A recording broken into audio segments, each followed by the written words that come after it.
শাপলার কোনো বিকল্প অপশন নাই, কারণ লিগ্যাল ওয়েতে আমরা দেখেছি আইনগতভাবে শাপলা পেতে আমাদের কোনো বাধা নেই। যাতে নির্বাচন কমিশন সহ অন্যান্য সাংবিধানিক প্রতিষ্ঠানের নিয়োগগুলো যাতে স্বচ্ছ এবং সুন্দরভাবে হয়, সেখানে কিন্তু আমাদের আলাদা প্রস্তাবনা আছে এবং সেটার জন্য আমরা কথা বলছি। আমরা তো নির্বাচনের আগে ইসি পুনর্গঠন করতে হবে, স্ট্রেট ফরওয়ার্ড, এবং ইসি যেভাবে পুনর্গঠিত হয়েছিল সে আইনটারও পরিবর্তন করতে হবে এবং ঐক্যমত কমিশনের যে নতুন যে সিস্টেমগুলো আছে সেটা অনুযায়ী এই ইসিতে যারা সাংবিধানিক প্রতিষ্ঠান অনুযায়ী নিজের ভালো কাজের পরিচয় দিয়েছেন তাদেরকে রাখা যেতে পারে, কোনো ব্যক্তি আকারে নয়। এইসি পুনর্গঠন করবে অনেকে তাদের ব্যক্তি জায়গা থেকে একটা দলীয় মুখপাত্র হিসাবে কাজ করছেন। 2 নম্বর জিনিস হলো আমাদের শাপলার কোনো বিকল্প অপশন নাই, কারণ লিগ্যাল ওয়েতে আমরা দেখেছি আইনগতভাবে শাপলা পেতে আমাদের কোনো বাধা নেই। যদি বাধা দেওয়া হয় সেটা আমরা রাজনৈতিকভাবে লড়াই করব। আজকে আমরা প্রধান নির্বাচন কমিশনারের সাথে একটি বৈঠক করেছি।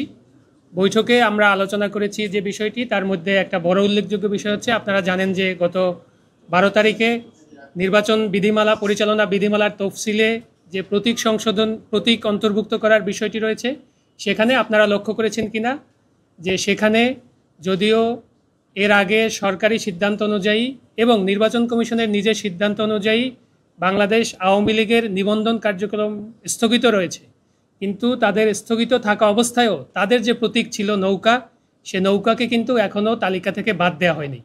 তো আমরা এই বিষয়টি কমিশনের নজরে এনেছি যে আইনগতভাবে আপনারা নৌকাকে এই যে তালিকা, এই তালিকার ভিতরে রাখতে পারেন না যতক্ষণ না এটি সরকার তাদের এই আওয়ামী লীগের উপরে যে সাময়িক নিষেধাজ্ঞা আছে সেটি তুলে নেয়, অথবা আদালতের মাধ্যমে অন্য কোনো নির্দেশনা আছে।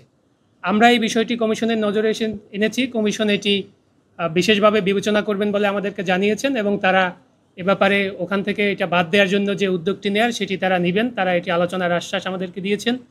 দ্বিতীয় আমরা যে বিষয়ে কথা বলেছি, আপনারা জানেন যে বিগত 22শে জুন আমরা জাতীয় নাগরিক পার্টি নিবন্ধনের যে যাবতীয় শর্তাবলী আছে সেই সকল শর্তাবলী পূরণ করে 43,316 পৃষ্ঠার দরখাস্ত আমরা কমিশনে দাখিল করেছিলাম।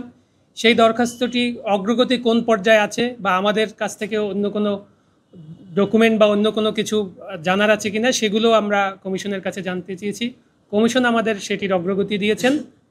এছাড়া আমরা প্রবাসী যে ভোটার তারা কিভাবে ভোট দিবেন, যে 3টি পদ্ধতি নিয়ে আলোচনা হচ্ছে সেটির অগ্রগতি কি, সেটির ব্যাপারে আমরা জানতে চেয়েছি এবং সেখানেও নির্বাচন কমিশন আমাদেরকে এই বিষয়গুলোতে আপডেট দিয়েছেন। 3টা প্রতীক আসলে আমরা চাইনি। আপনারা যেটা দেখবেন যে নির্বাচন কমিশনের যে একটা প্রেসক্রাইব ফর্ম ছিল সেখানে দফা 6-এ উল্লেখ করা ছিল যে আপনারা দল হিসাবে কোন প্রতীক আপনাদের বরাবরে সংরক্ষণের জন্য আবেদন করেন। সেখানে আমরা শাপলাকে আবেদন করেছিলাম। আমরা আরও অপশন হিসাবে 2য় এবং 3য় আরও 2টা অপশন দিয়েছিলাম, কিন্তু শুরু থেকেই আমাদের প্রধান এবং একমাত্র লক্ষ্যই ছিল শাপলাকে প্রতীক হিসাবে আমাদের পক্ষে সংরক্ষিত রাখা যেন হয় সেটির ব্যবস্থা করা। আমাদের আগে অন্য একটি দল চেয়েছিল বলে আমরা দেখতে পেয়েছি। সেক্ষেত্রে আমাদের ব্যাখ্যাটি হলো, যেহেতু ওই নিবন্ধিত রাজনৈতিক দল তারা যখন নিবন্ধন পায় তখন নির্বাচন কমিশন থেকে তাদেরকে কেতলি মার্কা বরাদ্দ দেওয়া হয়েছিল। তারা যদি নতুন করে আবার এই প্রতীকটি চেঞ্জ করতে চায় তাহলে তাদের কিছু ফর্মালিটিস আছে, তাদের অনেক বেশি বার্ডেন আছে, যেটা আমরা নতুন দল হিসেবে নাই। আমরা চেয়েছি যে এইটা তালিকাভুক্ত করে আমাদেরকে বরাদ্দ দেওয়ার জন্য প্রথমত। দ্বিতীয়ত হচ্ছে, নির্বাচন কমিশন যখন নীতিগত সিদ্ধান্ত নিয়ে এই বিষয়টি আইন মন্ত্রণালয়ে ভেটিংয়ের জন্য পাঠিয়েছিল, যেখানে শাপলাকে রাখা হয়নি, এরপরে কিন্তু ফার্স্ট অ্যাপ্লিকেশনটা নিয়ে আমরাই এসেছি।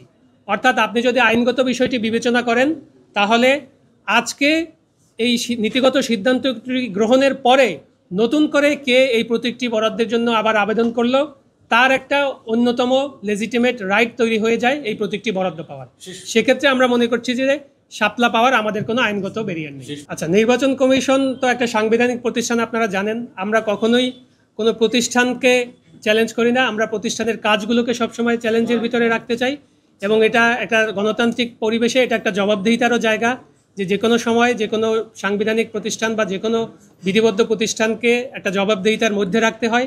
সে জায়গা থেকে এই যে আশঙ্কা, এটি কিন্তু আমরা নির্বাচন কমিশন যখন গঠন হয়েছিল 2022 সালের আইন অনুযায়ী, তখনই কিন্তু আমরা আমাদের প্রতিক্রিয়া দিয়েছিলাম যে প্রক্রিয়ায় এই নির্বাচন কমিশন গঠন হয়েছে সেই প্রক্রিয়াটি আমরা সমর্থন করি না। সেই অবস্থান আমাদের এখনও বর্তমান আছে এবং আপনারা জানেন যে আমরা ঐক্যমত্য কমিশনের যে সংস্কার প্রস্তাবগুলো নিয়ে আলোচনা হচ্ছে সেখানেও নির্বাচন কমিশন সহ অন্যান্য সাংবিধানিক প্রতিষ্ঠানের নিয়োগগুলো যাতে স্বচ্ছ এবং সুন্দরভাবে হয়, সেখানে কিন্তু আমাদের আলাদা প্রস্তাবনা আছে এবং সেটার জন্য আমরা কথা বলছি। না, এটি আমরা আশাবাদী যে আমরা যে আইনি ব্যাখ্যাগুলো দিয়েছি এগুলো কমিশন বিবেচনা করবেন এবং এখন যে পরিস্থিতি দাঁড়িয়েছে যে আমাদের এই আজকের দরখাস্তের পরে কমিশন এটা যদি না করে তাহলে আমাদের চেয়েও ভালো আইনি ব্যাখ্যা তাদেরকে দিয়ে জনগণকে কনভিন্স করতে হবে।